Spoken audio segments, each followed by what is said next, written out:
शिक्षक भर्ती प्रक्रिया पर नहीं लग पड़ेगा कोई असर। सरकार जिस मंशा के साथ सुप्रीम कोर्ट गई थी, अब कहा यह जा रहा है कि सरकार को राहत है और जो शिक्षा मित्र इसमें थे उनको कहीं ना कहीं इस पर राहत नहीं मिली है। सुशील हमारे साथ जुड़ गए हैं। सुशील, क्या खबर मिल रही है?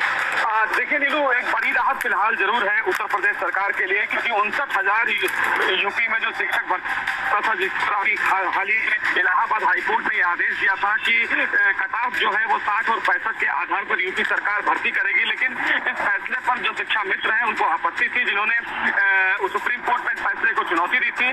आज फिलहाल इस पूरे मामले में सुनवाई हुई। सुनवाई के दौरान जस्टिस ललित जो इस पूरे मामले की सुनवाई कर रहे थे, उन्होंने कहा कि हमें ऐसा कोई आधार इस मामले में देखने को नहीं मिलता है जिसमें हम इलाहाबाद हाईकोर्ट के फैसले की समीक्षा करें। और ऐसे कई फैसले फिलहाल जस्टिस ललित ने शिक्षा मित्रों के आधार में दिए हैं, जिस पर उन्होंने साफ तौर से कहा कि इलाहाबाद हाईकोर्ट का जो फैसला है शिक्षकों की भर्ती को लेकर वो सही है, लिहाजा वो इस अब फैसले में इंटरफेयर नहीं करेंगे। और यही आधार मानते हुए शिक्षक मित्रों के द्वारा जो याचिका दाखिल की गई वो फिलहाल खारिज कर दिया है। यानी कि अब ये साफ है कि जो फिलहाल उत्तर प्रदेश में शिक्षकों की भर्ती को लेकर चल रही थी वो चलती रहेगी। और ये एक बड़ी राहत फिलहाल उत्तर प्रदेश सरकार के लिए है, क्योंकि कहीं ना कहीं सरकार की उम्मीद सुप्रीम कोर्ट पर लटकी हुई थी कि अगर सुप्रीम कोर्ट इलाहाबाद हाईकोर्ट के फैसले पर रोक लगा देती है तो 59,000 शिक्षकों का जो भविष्य है वो अधर में लटक जाएगा। लेकिन अब फिलहाल तमाम 59,000 शिक्षकों के लिए एक बड़ा रास्ता साफ हुआ है सुप्रीम कोर्ट के इस फैसले के बाद। बिल्कुल, सरकार को राहत मिली है। सुशील, तो क्या अब माने कि जब अब याचिका खारिज हो गई है शिक्षा मित्रों की,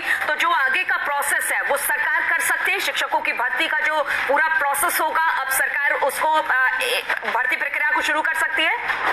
जी बिल्कुल, देखिए साफ तौर से इलाहाबाद हाईकोर्ट का जब फैसला आया था तो मुख्यमंत्री योगी आदित्यनाथ ने साफ तौर से कहा था, और इलाहाबाद हाईकोर्ट ने अपने फैसले में कहा था कि 3 महीने में जो भर्ती प्रक्रिया है वो शुरू कर दी जाएगी। और इसी आधार पर यूपी के जो शिक्षा विभाग है वो तुरंत कार्रवाई करने भी लगे थे। लेकिन जो याचिका फिलहाल इस फैसले के बाद दाखिल की गई थी, उसके बाद सरकार की उम्मीदें सुप्रीम कोर्ट पर टिकी थी। और अब ऐसे में सुप्रीम कोर्ट का ये फैसला एक बड़ी राहत फिलहाल उत्तर प्रदेश सरकार के लिए भी और उन तमाम 59,000 शिक्षकों के लिए भी जो फिलहाल आने वाले दिनों में उत्तर प्रदेश की शिक्षा के क्षेत्र में एक बड़ा कदम रखने जा रहे थे। बिल्कुल सुशील, हालांकि उत्तर प्रदेश सरकार की हमेशा से यही मंशा रही कि जो बेसिक शिक्षा है उसमें सुधार किया जाए, उसी को लेकर ये कदम उठाए गए कि आपके जो मार्क्स थे उसको कट ऑफ जो लिस्ट थी उसको आगे बढ़ाया जाए, एक स्टैंडर्ड क्रिएट किया जाए और उसी की तर्ज पर वो आगे बढ़ी।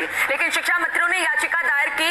अब इसके बाद जब सुप्रीम कोर्ट में शिक्षा मित्रों की याचिका खारिज हो गई है तो कहा जा सकता है कि जो सरकार की मंशा थी एक स्टैंडर्ड पर बेसिक शिक्षा को ले जाने की, वो पूरी तरह से साफ हो गई है।